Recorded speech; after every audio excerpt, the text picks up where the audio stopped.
Salam, salam kemenangan. Senang sekali saya Dewi Abraham menyapa saudara. Hari ini posisi saya ada di Bukit Motamaro, bukit yang indah, daerah Atambua, Pulau NTT. Hari ini saya akan sharing firman Tuhan yang diambil dari 1 Tesalonika 5 ayat 23. Demikian firman Tuhan.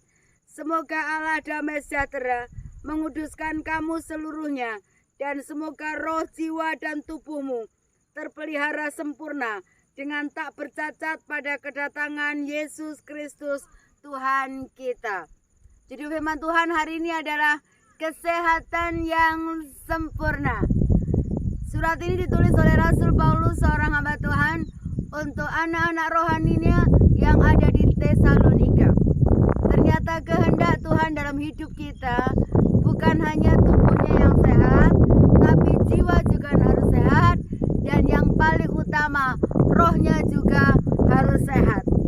Seringkali kita mendengar istilah seperti ini, mens sana in corpore sano. Artinya di dalam tubuh yang sehat terdapat jiwa yang sehat juga.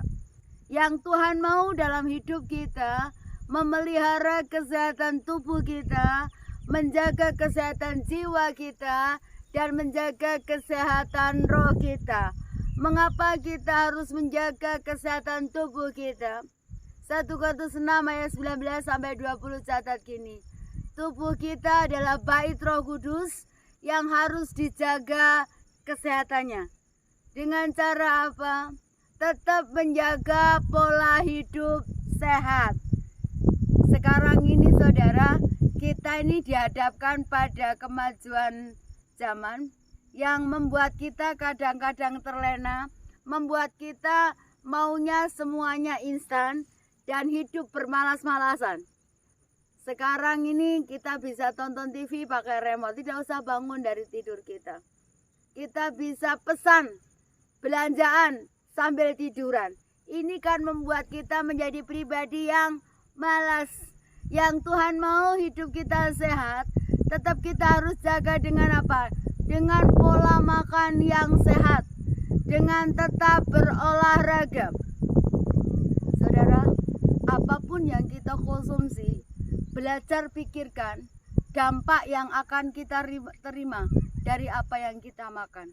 Kadang-kadang kita tidak bijaksana dan katakan begini, darah Yesus lebih tinggi daripada durian, darah Yesus lebih tinggi daripada sate kambing, gulai, dan lain sebagainya. Dengarkan nasihat saya. Darah Yesus punya kuasa. Darah Yesus lebih tinggi untuk penebusan jiwa, untuk pengampunan dosa. Tapi kalau kita sembarangan konsumsi makanan, jangan pernah salahkan Tuhan ketika kita jatuh sakit. Ternyata menjaga mulut itu bukan hanya menjaga perkataan yang kita ucapkan, tapi bisa menjaga makanan yang harus masuk dalam mulut kita. Jaga diri dengan baik-baik. Jangan sampai makanan membuat kita terlena, menjadi pribadi yang rakus, akhirnya kita jatuh sakit. Menurut ilmu kesehatan, setiap orang itu harusnya setiap hari itu berolahraga. Olahraga yang paling murah adalah jalan kaki. Ternyata menurut penelitian begini, untuk usia 50 tahun ke atas harus membakar 300 sampai 400 kalori dengan berjalan kaki selama 10.000 langkah. Tapi kalau umur di bawah 50 tahun harus 8.000 langkah. Kenapa? 1.000 langkah itu hanya membakar 30 sampai 40 kalori. Kalau seusia saya 50 tahun itu harus 10.000 langkah. Setiap hari 10.000 langkah itu membakar 300 sampai 400 kalori. Mau hidup sehat, konsumsi makanan sehat. Mau hidup sehat, tetap berolahraga. Itu yang pertama, kesehatan tubuh. Yang kedua, apa yang harus sehat? Rasul Paulus nasihatkan, kesehatan jiwa. Jiwa kita ini harus sehat, saudara. Karena jiwa itu bicara tentang pikiran, perasaan, dan kehendak. Orang yang jiwanya sehat, salah satu cirinya, orang itu mampu menjadi pribadi yang bisa mengontrol diri, yang biasa menguasai diri. Apapun yang terjadi, dia bisa mengelola emosinya dengan baik. Amsal 16 ayat 32 catat begini. Orang yang bisa menguasai diri seperti seorang pahlawan yang merebut kota. Jadi coba cek jiwa saudara sekarang. Apakah jiwanya sakit atau sehat? Paling mudah saudara, kalau menghadapi masalah mudah panik, mudah marah-marah, mudah tersinggung, itu jiwanya sakit. Yang ketiga, apa yang harus sehat?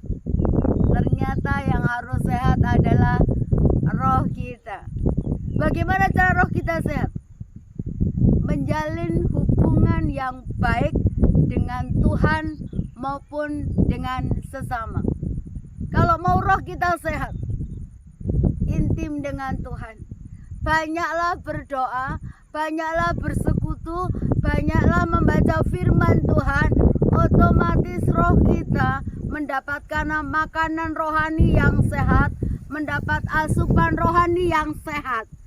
Orang yang rohnya sehat akan menjadi pribadi yang tidak mudah menyerah. Kenapa? Kalau orang rohnya sehat, hidupnya akan mengandalkan Tuhan.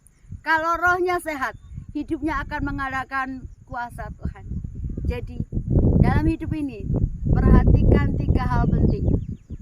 Tubuh sehat, jiwa sehat, roh sehat, sehingga kehidupan kita boleh menjadi berkat buat sesama kita. Dan nama Tuhan dipermuliakan. Tuhan Yesus memberkati. Salam.